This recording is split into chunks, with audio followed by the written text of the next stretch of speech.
The Jews and the Samaritans. For more than 600 years, the Jews had lived in enmity with the Samaritans.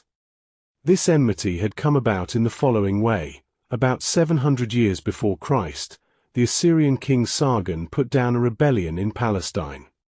To prevent a repetition, he carried off more than 25,000 Jews from the northern kingdom of Israel into exile in Babylon.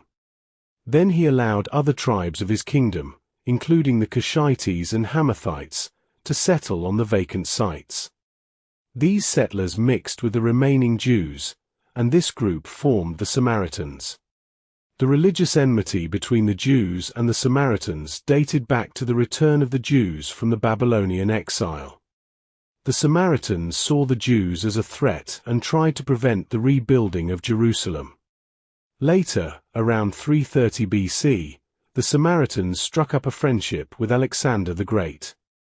As a reward for this friendship, Alexander gave the Samaritans permission to build a temple on Mount Gerizim, where they worshipped Yahweh and their tribal gods.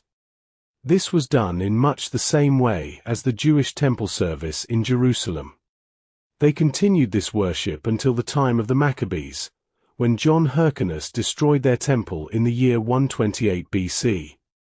Later, when Jesus had left the earth, and the apostles were scattered, the apostle Philip went to work among the Samaritans. He held many meetings on the site of this ancient Samaritan temple. The enmity between the Jews and the Samaritans was an ancient, historical fact. Since the days of Alexander the Great, they had become increasingly isolated from one another. The 12 apostles felt no aversion to preaching in the Greek and other Gentile cities, but their loyalty to the Master was severely tested when he said, "Let us go to Samaria," for numerous prejudices against the Samaritans had been instilled in the apostles as well.